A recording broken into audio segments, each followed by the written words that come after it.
فلسطین بنیادی طور پر یہودیوں ہی کی سرزمین تھی، اس لیے اگر وہاں دوبارہ یہودی آباد ہوئے ہیں تو یہ ان کا تاریخی حق ہے۔ یہ وہ مغالطہ ہے جس کی باز گشت اب ہمارے ہاں بھی سنائی دے رہی ہے۔ یہ نظریہ اصل میں اوسط درجے کے عیسائیوں خصوصاً ان پروٹسٹنٹ کا ہے جن کی تربیت عہد نامہ عتیق پر ہوئی۔ پروٹسٹنٹ عیسائی فلسطین کو یہودیوں کا ملک سمجھتے ہیں جس کا اختتام آمد مسیح پر ہوتا ہے۔ اس کے بعد آنے والے 2000 برس میں ایک خلا ملتا ہے۔ یہودی قبیلے جدا گانا گروہوں کی شکل میں اور مختلف اوقات میں فلسطین میں داخل ہوئے تھے۔ سب سے قدیم ہجرت میسوپوٹامیہ سے ہوئی۔ اس کے کچھ مدت بعد جو ہجرت 14ویں صدی قبل مسیح میں ہوئی، اس کا تعلق شام پر آرامیوں کے حملے سے ہے۔ اس وقت سے فلسطین میں تقریباً 2000 برس تک کنعانی آباد رہے جن کی ثقافت بہت ترقی یافتہ تھی،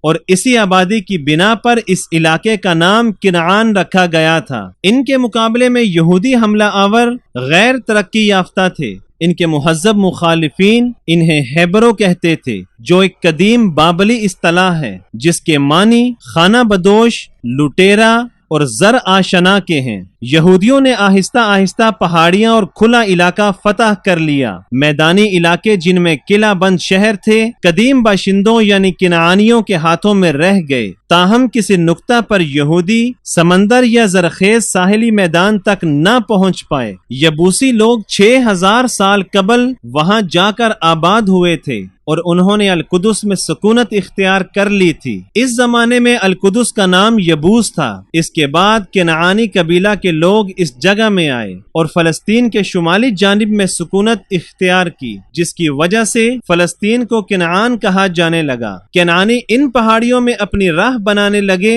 جہاں مختلف اصل و نجات کی ایک دوسری قوم ساحل پر بسی ہوئی تھی۔ یہ فلسطینی یا پالسٹیا تھے۔ یہ لوگ اپنے جزیروں جو بحیرہ ایجین میں واقع تھے یونانیوں کے کثیر تعداد میں آنے کی وجہ سے نکالے گئے اور بحیرہ روم کے ساحلوں پر مارے پھرتے رہے، اور آخرکار دریا کے راستے سے اس سرزمین میں داخل ہوئے اور کنعانی ساحل پر مقامی باشندوں کے ساتھ مل کر رہنے لگے، جس کی وجہ سے اس علاقے کا نام فلسطین پڑ گیا۔ فلسطین کی تاریخ میں مختلف اقوام نے یکے بعد دیگرے اس سرزمین پر حکومت کی۔ حضرت یعقوب علیہ السلام جنہیں اسرائیل بھی کہا جاتا ہے، حضرت یوسف، حضرت داؤد، حضرت سلیمان، حضرت یحییٰ، حضرت موسیٰ، حضرت عیسیٰ علیہ السلام اور بہت سے دیگر پیغمبر اسی سرزمین میں پیدا ہوئے یا باہر سے آ کر یہاں آباد ہوئے۔ اسی مناسبت سے اس خطے کو پیغمبروں کی سرزمین بھی کہا جاتا ہے۔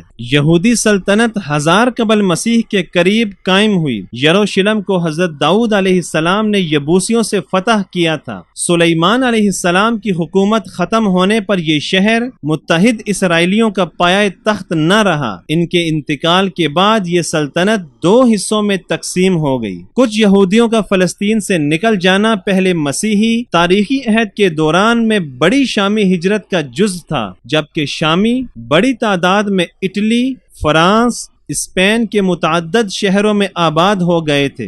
دوسرے مہاجروں کی طرح یہودیوں نے بھی ان ملکوں میں قسمت آزمائی کے لیے فلسطین چھوڑا، جہاں انہیں جودی کی بنجر پہاڑیوں کے مقابلے میں بہتر مواقع حاصل ہوئے۔ خود حضرت مسیح علیہ السلام کے زمانہ میں بھی یہودی قومیں ایران، بابل، ایشیائے کوچک، مصر، روم اور بحیرہ روم کے دوسرے ملکوں میں کامیاب زندگی بسر کر رہی تھی۔ اس طرح جب 7ویں صدی میں فلسطین ایک عرب ملک بنا تو اس سے بہت پہلے ہی وہاں سے یہودیت ختم ہو چکی تھی۔ نہ صرف یہ کہ یہودی مملکت پہلی صدی کے بعد سے تاریخ سے خارج ہو چکی تھی، بلکہ خود یہودی مذہب کے پیرو بھی بہت تھوڑے رہ گئے تھے۔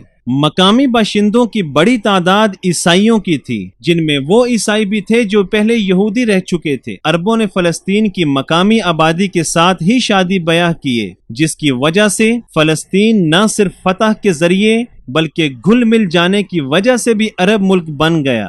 فلسطین عربوں کے ماتحت کوئی جدا گانا ریاست نہ تھی، بلکہ خطہ عرب کا ایک جز تھا۔ عربی عہد کے دوران میں فلسطین کو بہت سے سیاسی تغیرات کا تجربہ ہوا، جس میں 2 صدیوں تک جاری رہنے والی صلیبی جنگیں بھی شامل ہیں، لیکن اس کے باوجود بنیادی طور پر ملک کی صورت تبدیل نہ ہوئی۔ جب شام اور دوسرے عرب صوبوں کے ساتھ فلسطین بھی 16ویں صدی کے آغاز میں خلافت عثمانیہ کا حصہ بن گیا تو اس وقت بھی عوام کی زندگی موروثی انداز میں بغیر کسی خلل کے کار فرما رہی۔ عربی زبان و ثقافت ہمیشہ محفوظ رہی اور گرد و پیش کے عرب ممالک کے ساتھ اتحاد بدستور برقرار رہا۔ اس ساری تفصیل سے یہ معلوم ہوتا ہے کہ پہلے بھی فلسطین پر یہودی آ کر قابض ہی ہوئے تھے، جس کی وجہ سے انہیں ہیبرو یعنی لٹیرے کہا جانے لگا تھا، اور یہودیت کا مذہبی مرکز اسلام سے کئی صدیاں پہلے میسوپوٹامیہ میں منتقل ہو چکا تھا، اور اس وقت بھی وہی رہا جب یہ ملک عرب مسلم سلطنت کا ایک جز بن گیا۔